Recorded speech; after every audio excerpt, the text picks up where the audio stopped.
Well, what an honor to be here tonight, changing hands.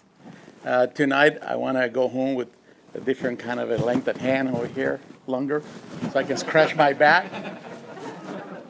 I want my wife, the woman of my heart, to come and join me. Is there a chair where she can sit? Because she is my interpreter. When I say things that some of you might not understand, she's going to interpret. She's the woman of my heart is from the Gap, Arizona, and that's in the middle of nowhere. I call it the land of desolation.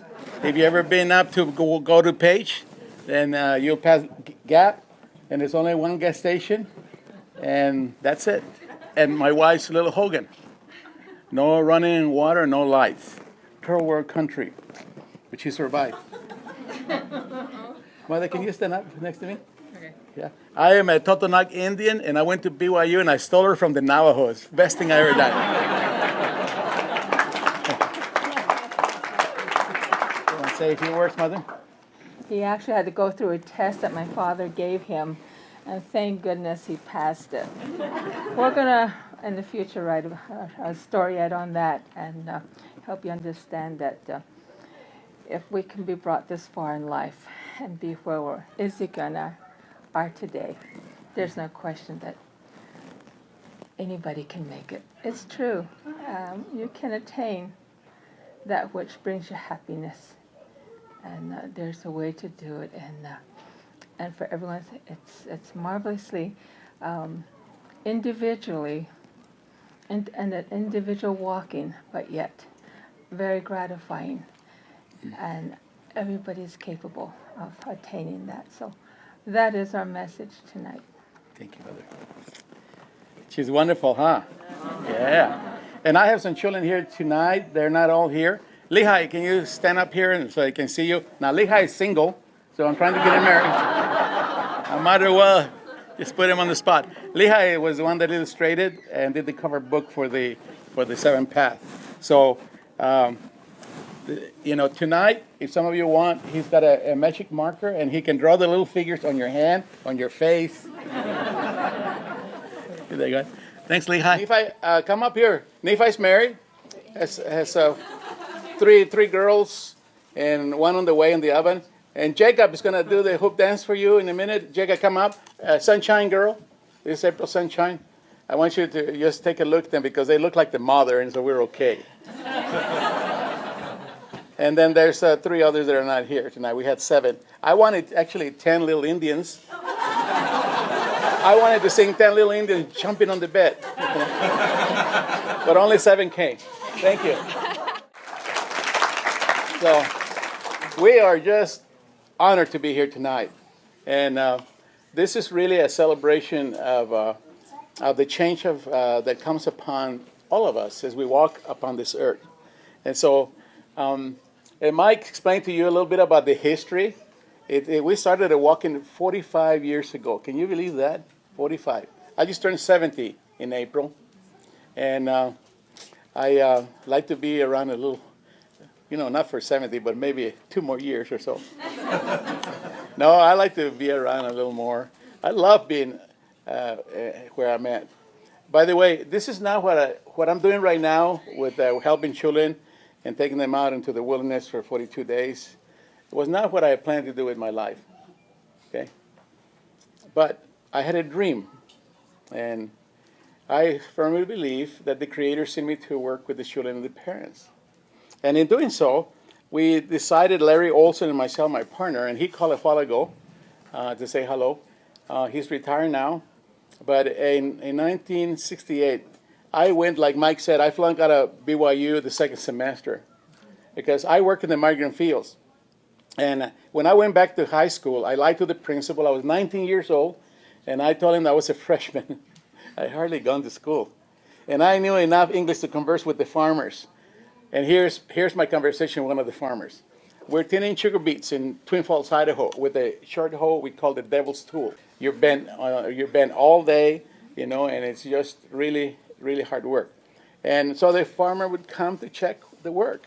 And my father would say, ask him how we're doing. And so I go up to the farmer and I say, you like it, the work? And he would say, yep. And that was the end of our conversation. But if you like the work, we were okay. I even picked cotton here in Arizona.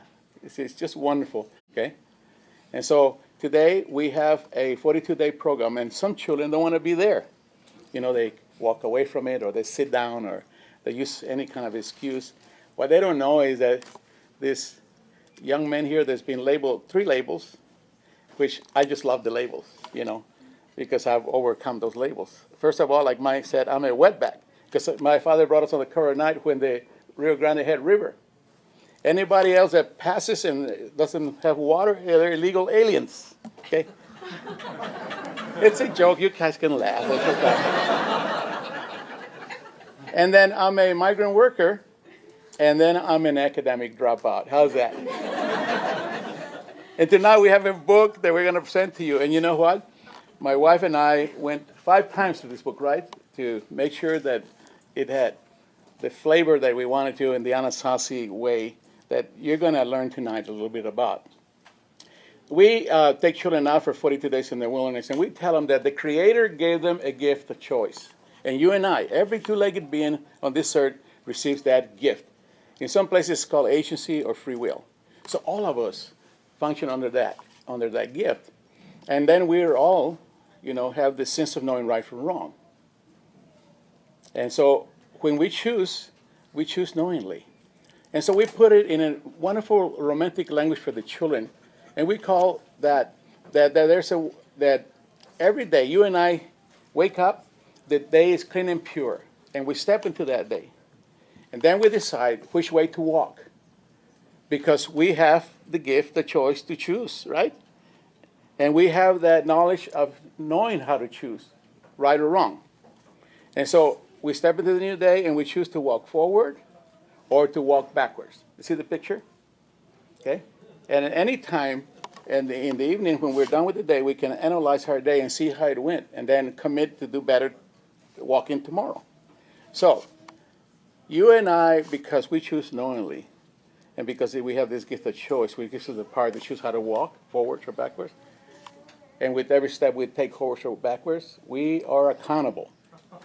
Because we're accountable, there is consequences, right? And these consequences are not chosen. They might be delayed, but by and by they will come. So, if you look at that in your lifetime, and you're here on this earth and you walk, whether you want to or not, my wife's people say that in her Navajo language, they say that life is a walking or a journey. And so at the end of our journey, we, according to the way we chose to walk, will neither be a 2-legged being full of light or a 2-legged being full of darkness. And we can't point the finger at anybody and blame anybody. So what happens with this book is that you're going to decide, because this is your walking. After you read this book, you're going to decide whether to do the walking of I or the walking of we. My wife, in her beautiful language, says that all of us have a belonging place, and that's the family, right? Relatives, you know, and that's why some of us have family reunions, because one thing is to go and eat, and the other one is to catch up on all the gossip, and then we say, oh, look, this is your cousin, this is my uncle. But so we all have a belonging place, and you're going to enjoy this book because you're going to have to decide what you're going to do with your walking in your life, whether to walk away from those that have, you know, mean a lot to you, or to come back and do the walking of we. I remember at a rest stop, a little boy came out of the restroom and he was running and he's tucking in his shirt and he had a little T-shirt, and then at the front it had a writing on it. As he went by me, I was able to read it, and he said, "I'm somebody special," it said in the front. And as he went by, there's more writing in the back, and he said, "'Cause God don't create junk." You and I are somebody special.